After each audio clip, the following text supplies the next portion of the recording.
अब इस वीडियो के अंदर हम लोग अपने पोस्ट लैब एक्टिविटीज़ करेंगे जिनमें हमारे पास उन्होंने कहा है रिवर्स डिजिट टास्क नंबर 1।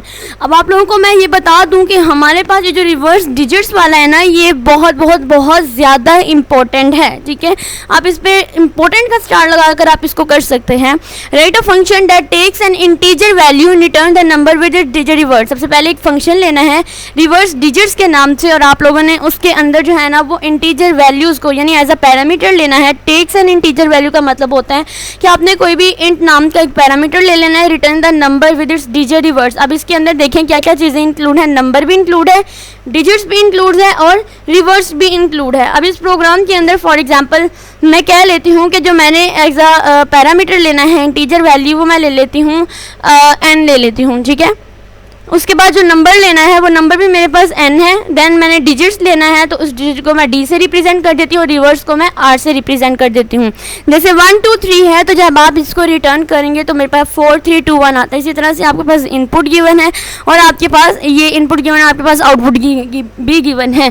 तो आप लोगों ने एक बात याद रखनी है कि आप लोगों ने इन सब के लिए ना एक ही जो है वो प्रोग्राम बनाना है। जैसे मैं आप लोगों को मैंने पहले से बना कर रखा है, मैं आप लोगों को दिखाती हूँ कुछ इस फॉर्म में।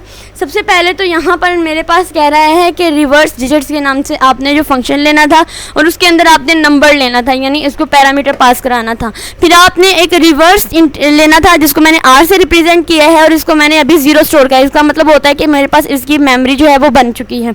अब मैं while num less than equal to 0, ठीक है, यानी while n less than equal not equal to 0, इसका मतलब है कि जो नंबर है वो जब तक 0 के इक्वल, वाइल का मतलब होता है जब तक, यानी ये इसको मैंने ये नहीं कहना कि 0 है इक्वल, बल्कि मैंने कहना जब तक ये चीज़, जब तक मेरा नंबर 0 के इक्वल नहीं हो जाता तब तक मेरे डिजिट्स के अंदर जो है वो जो नंबर आ रहा है ना उसको जो मैंने इनपुट लेना है उसको मैं मोड लूँगी 10 के साथ और फिर मैं क्या करूँगी कि उसको r जो रिवर्स नंबर है जो कि मेरे पास अभी यहाँ पर 0 है उसके साथ मल्टीप्लाई कराऊँगी और इसके अंदर डिजिट्स की जो भी वैल्यू आएगी वो मैं स्टोर करा दूंगी। फिर जो वैल्यू स्टोर होकर आएगी उसको मैं यहाँ पर उसका जो है वो नंबर ले लूँगी। ठीक है, उसके बाद रिटर्न r कर दूंगी रिवर्स वैल्यू। फिर हम लोग मेन फंक्शन में जाएंगे, वहाँ पे एक नंबर इंटीजर लेना है जिसको मैंने रिवर्स करना है। तो इंटीजर में मैंने ले लिया इनपुट a के तौर पे। ठीक है, और फिर मैंने एक रिवर्स नंबर के नाम से जो है वो एक फंक्शन कॉलिंग के लिए वेरिएबल लिया है और उसके अंदर मैंने फंक्शन कॉल करा दी है। देन मेरे पास इस तरह से इनपुट आएगी। ठीक है, आउटपुट आएगी।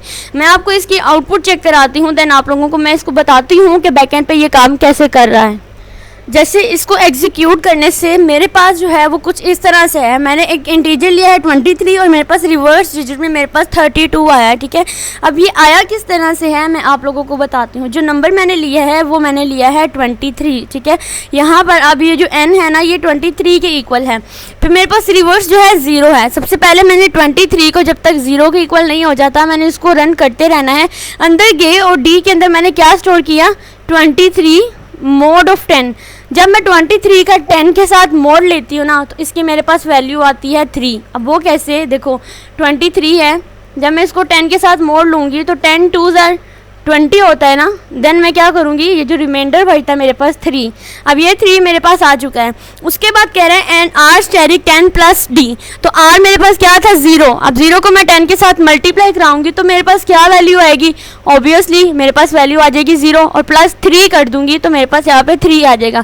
फिर n डिवाइडेड बाई 10 करूँगी तो मेरे पास डिवाइड करके 2 आया, तो मतलब पहले मेरे पास 3 आ गया। ठीक है, उसके बाद मेरे पास आ गया 2, तो मेरे पास उसने रिटर्न करना है r, तो r मेरे पास क्या आया है 3 आया, तो इसका मतलब 3 हो गया। यानी अब ये 23 जो है मेरे पास इसकी 3 वैल्यू आ गई। आउटपुट में मेरे पास अभी 3 आई है। ठीक है, बैकएंड पे। अब जब मैं 2 का लूँगी मोड, ठीक है, अब यहाँ पे नंबर मेरे पास क्या है 3 आ गया। अब दोबारा से हम लोग जब करेंगे तो तब मेरे पास क्या आएगा, देखो यहाँ पर तो 3 आ गया, लेकिन जब यहाँ पर नीचे n की वैल्यू भी तो 2 आई है ना, तो मतलब ये 3 और 2 मेरे पास जो है वो रिवर्स होकर आ गया। r की वैल्यू मेरे पास 3 आई है और जो नंबर था जब मैंने दोबारा से उसको किया 10 के साथ डिवाइड करके तो ऊपर जो वैल्यू थी वो 2 आ रही थी, मतलब 32 आ गई और मेरे पास 23 जो है वो रिवर्स होकर मेरे पास 32 आ गया। Hope so you understand very well. तो आज यही हमारे पास रिवर्स डिजिट वाला है और आप लोगों ने इसको लाजमी करना है, हर हाल में इसको सोल्व करना है ताकि आप लोगों के आंसर जो है ना वो करेक्टली आए।